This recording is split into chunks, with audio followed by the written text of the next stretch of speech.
L'honorable député d'Argenteuil Papineau Mirabel. Thank you, Mr. Speaker. I'm rising today to oppose Bill C-27 because this bill is incredibly problematic, and like most introduced by this government pertaining to Aboriginal peoples, it demonstrates a dangerous misunderstanding of the concerns and issues First Nations face, and a misunderstanding of how the federal government could best address them. I oppose C-27 both on principle as well as pragmatically, because insofar as its implementation goes, this bill would not accomplish what it is intended to do. It does nothing to increase accountability of First Nations governments to their people, and gives the ability of the minister to withhold funding to the community while holding First Nations chiefs to an impossible standard, especially compared to that of other elected officials in other jurisdictions. This bill is actually redundant if what we're looking for is accountability from First Nations. First Nations, excluding those, of course, who have their own self-governing regimes, are already beholden to funding arrangements with the Government of Canada in the form of fixed contribution agreements, under which First Nations must satisfy certain conditions to ensure continued payment of federal funds. Audits are already provided to Aboriginal Affairs, and First Nations band councils are already required to release their documents and statements to their people.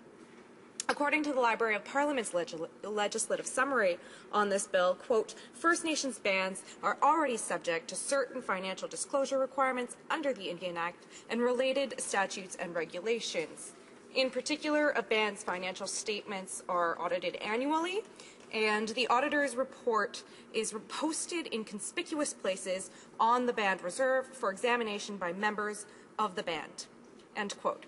So practically speaking, this bill is doing nothing but forcing a burdensome and costly hoop for every First Nations to jump through annually, designed to make a statement that these sovereign nations, because that's what they are, or should be, that they must be transparent to us, the average Canadian, and not to their own people or to their federal funding partners.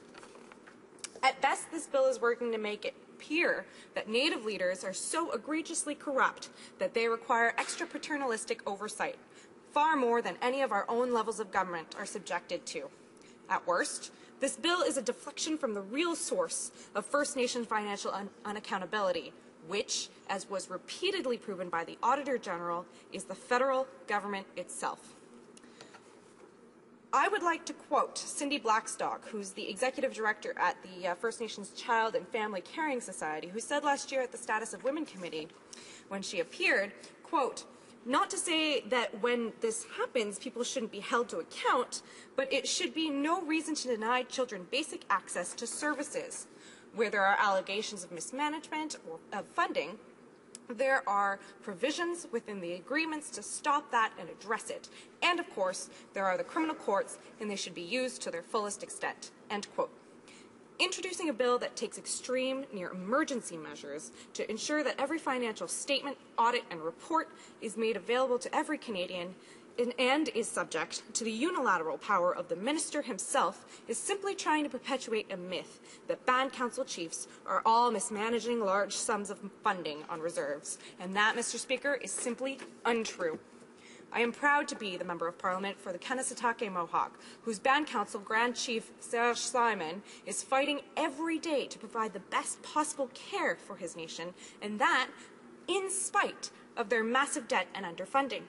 Kanesatake is and has been working to build themselves a sustainable economic future against the tremendous odds that the federal government has stacked against it and perpetuated until this day. Chief Simon has gone so far as to prove his commitment to the greater welfare of his community by donating his own salary back to the communal coffers in order to help pay back Kanesatake's debt. So why should they and all 630 band councils be targeted as being corrupt? I'm certain that if we were to compare band council politicians and Canadian politicians at all levels of government, we would find more cases of corruption and mismanagement in our politics than in theirs. And yet, if we were to give a minister the power to unilaterally withdraw all federal transfers from provinces, territories, or municipalities, as this bill will allow the Minister of Aboriginal Affairs to do to First Nations, the proposal would be met with outrage. Would we start closing down schools and sewage systems because political corruption exists or mismanagement exists at the city level? Of course not, because we won't punish innocent citizens and their children, no matter what the crime of the elected representative.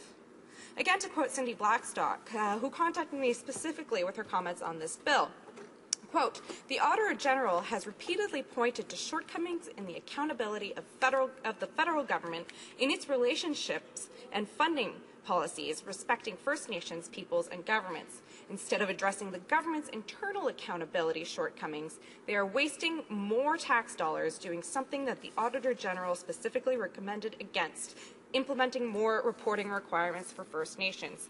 I would like to see the funds being spent on this initiative reprofiled to do something that will make a difference and save taxpayers millions in the long run. That is, building safe schools for First Nations children, providing equitable child welfare funding, and improving healthcare services." End quote.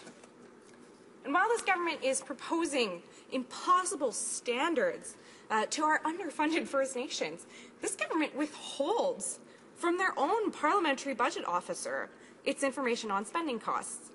It seems to me that that's the very definition of hypocrisy, Mr. Speaker. First Nations Band Council should not be treated preemptively like criminals, especially not by this government. In this case, Mr. Speaker, the Conservative government has no moral high ground, and I think my colleague from Burnaby, New Westminster quite well demonstrated that a few minutes ago. When it comes to financial accountability and transparency, this government has no credibility.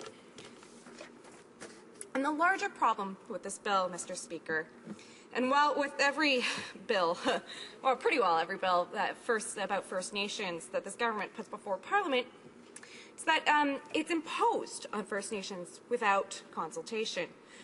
This runs counter to their pronouncements at the Crown First Nations gathering that they would strive to work together with First Nations. Yet they continue to impose legislation without the consent of the First Nations they have an effect on. New Democrats would never pass any law regarding Aboriginal peoples without the consultation which requires consent. This is not simply a matter of principle, but it's an obligation, one of our obligations as signatories of the UN Declaration of the Rights of Indigenous Peoples. Article 32 of the Declaration ensures free, prior, and informed consent on any matter relating to Indigenous peoples, lands, or welfare. The fact that the vast majority of First Nations were not consulted on Bill C-27, let alone gave consent, means that Canada is once again breaking faith with this important Declaration of Rights. Why would the Prime Minister ratify the UN Declaration when he doesn't even have the intention to make a cursory attempt at upholding its standards? Now, to quote the Assembly of First Nations on this issue, I quote, "First Nation governments are arguably among the most transparent and accountable governments in all of Canada. The AFN has long advanced its Accountability for Results initiative and continues to work with First Nation organizations and leaders, and with the Auditor General, the Treasury Board, and Aboriginal Affairs on better approaches to both governance and accountability. We all know what the problems are. They are not exorbitant salaries. They are decades of paternalism that have placed many First Nation leaders in a position where they are responsible for implementing decisions, but where the ultimate power to make decisions rests with the federal government." I believe, alongside my New Democrat colleagues, that we must move away from the paternalism of the Indian Act and towards a paradigm where we have a healthy relationship with First Nations as partners, and where they are able to maintain their own sovereignty and jurisdiction over their lands and business. This bill is a perfect example of exactly the opposite, and demonstrates that Conservatives have no genuine desire to work with First Nations to find collaborative, functional solutions to problems. Thank you, Mr. Speaker. Questions and comments? Questions et commentaires? The Honourable Member for Newmarket, Aurora. Thank you, Mr. Speaker. And I note that my colleague was not here during the last Parliament, so she wasn't here when the private members bill was brought forward by the member for Saskatoon, Rosetown, Biggar, when considerable consultation took place with our First Nations people about these very issues. And I find it quite ironic that the member would stand in this House and ask for transparency from one level of government, but not ask for transparency from what is effectively another level of government. And so my question to the member is, what kind of transparency would she look for if she were setting something up? Because we do ask for transparency when government money is put forward or when taxpayers' dollars are put forward to another level of government. And when every province and every municipality now has to or does put all of their statements online, I can go to my municipalities and ask them to present to me their audited statements, and they are responsible to give them to me as a taxpayer in my municipality. So my question to the member is, what does transparency look like? L'honorable député d'Argenteuil-Papineau-Mirabel. Thank you, Mr. Speaker. I thank my colleague from Newmarket for the question. I do want to point out to her that just because I was not elected prior to this legislature does not mean I don't understand or have knowledge of what happened in prior parliaments, and that is a little bit silly of her to suggest that I didn't realize that my colleague from Saskatoon had a private member's bill on this. But here's the thing. If I go into Kanesatake and ask them whether they've been consulted and they say no, then I consider that not enough consultation, because it is a community that should be consulted. If First Nations people are saying they haven't been consulted enough, then who are they to decide that they have? As for transparency, first of all, as I said, I mean, we can't really take any lessons from them, but the member said she can go and check online for her municipality's statements, while First Nations can ask that of their band councils, and it already happens. Someone who lives in a community can already access that information, and it is required already. So what more do we need to do? I think that is quite transparent already. We only need to be transparent to those that we're accountable to, and those are the people that live within our jurisdictions. Questions and comments? Questions et commentaires? The honourable member for Saanich Gulf Islands.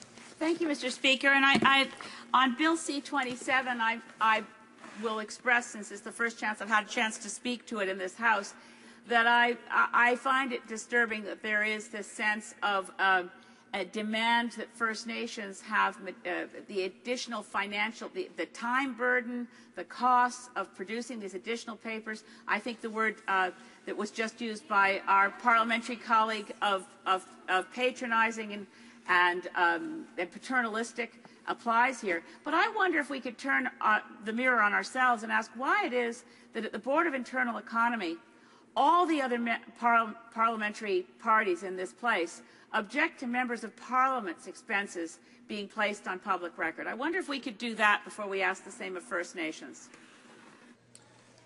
The honourable member for Argenteuil-Papineau-Mirabel.